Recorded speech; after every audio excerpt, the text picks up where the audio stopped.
Did you see all those fish? Did you? Today, the Peg Leg Penman takes you to the Boynton Beach Inlet. We'll show you some local sights by boat and take an up-close look at some of the species that inhabit these waters.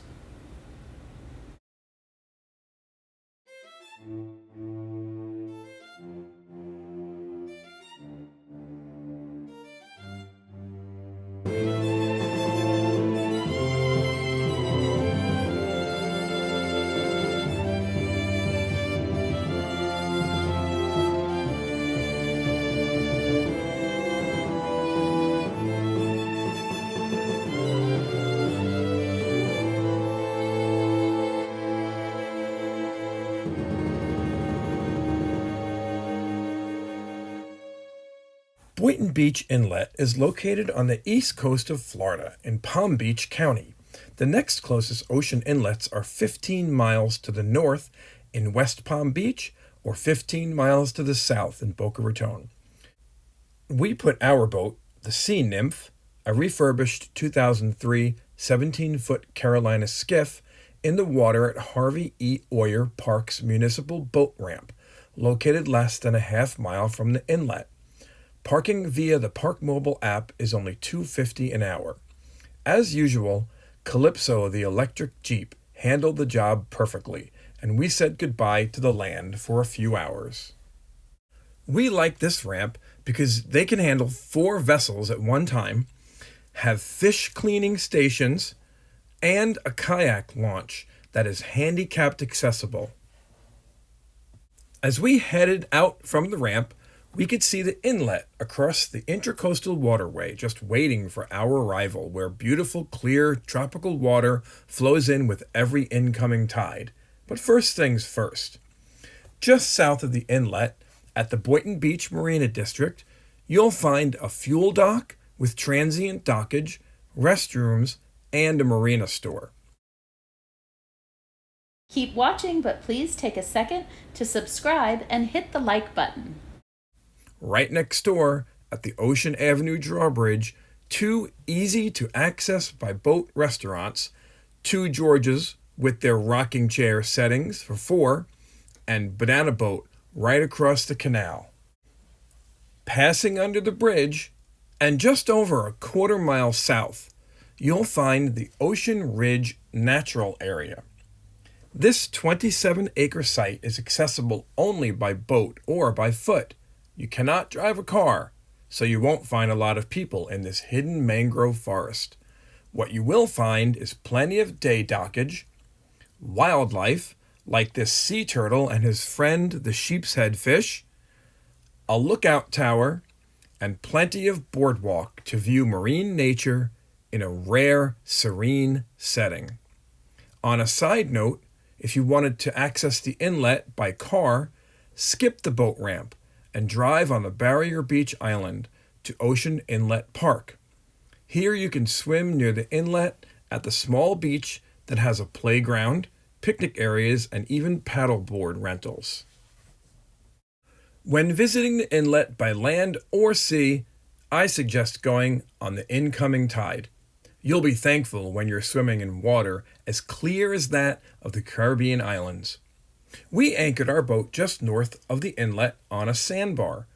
Those poles in the distance allow ocean water to pass right through to this fantastic snorkeling spot. And there were fish everywhere. Did you see all those fish? Did you?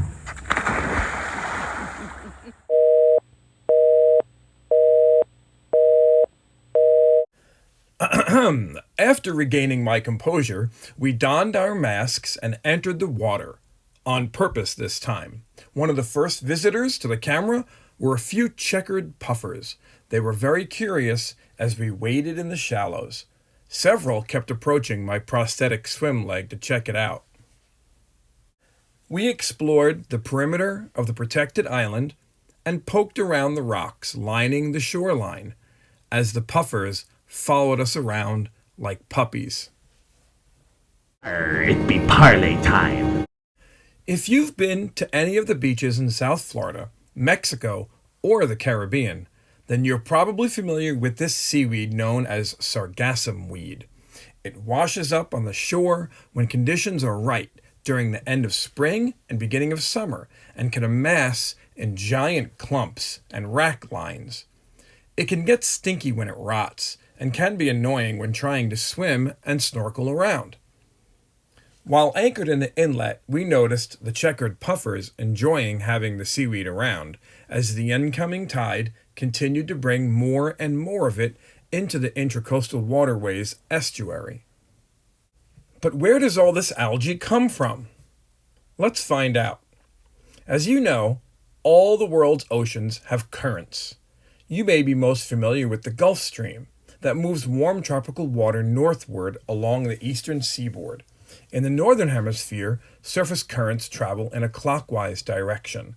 The Canary Current brings colder water south along Europe and northern Africa, and the North Equatorial Current completes the cycle in this region. The source of the Sargassum weed is, of course, the Sargasso Sea. This 700 by 2,000 mile wide patch is the only sea without a coastline. There's a small southern one off the east coast of South America. This smaller patch might be the source of the different variations of Sargassum weed that we find here on our beaches. When weather conditions are right, these currents drive great patches of the algae toward our Florida shores. It helps that the Sargassum weed has a multitude of small gas-filled sacs called pneumatocysts that provide buoyancy and keep it near the surface, especially because these organisms are photosynthetic and need light to make food. But don't be too outraged by this innocent algae.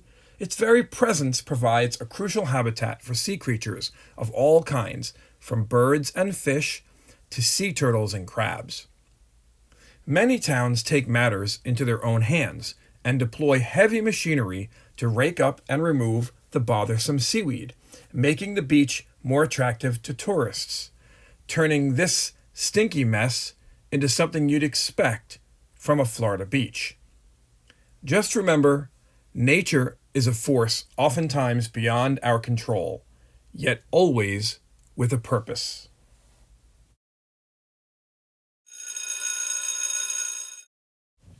We continued our adventures with some paddleboarding.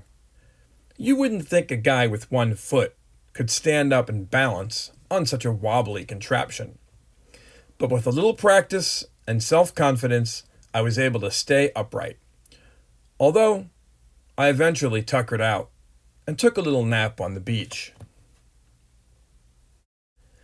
We floated around some more.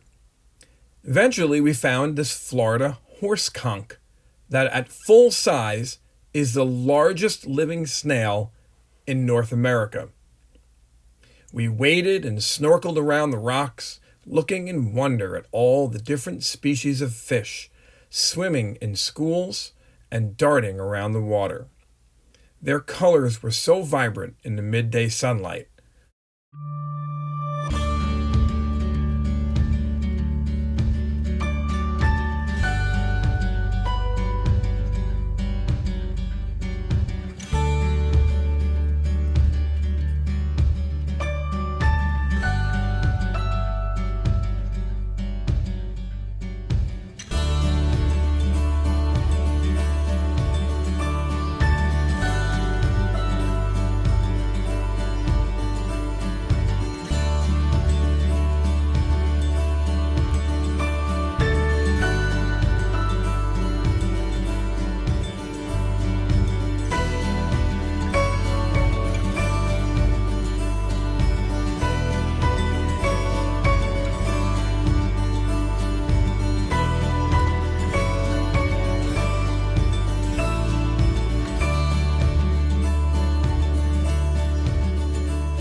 I eventually dove a little deeper and came up with this rare guy, the giant red hermit crab. It's the largest species of hermit crab in the western Atlantic.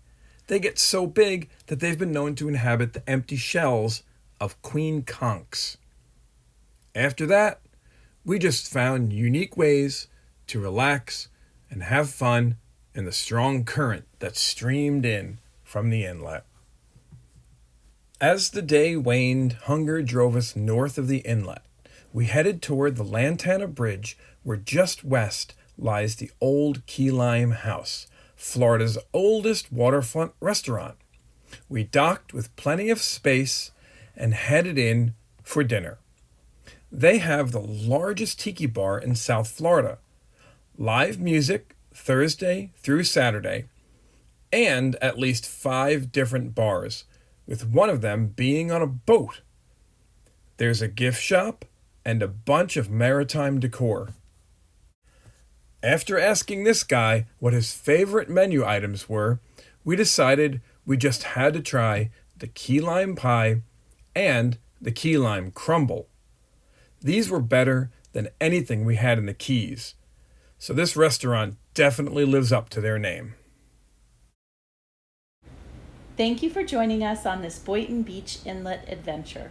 Please like and subscribe to our channel and let us know the next place that Peg Leg Penman's adventure should go.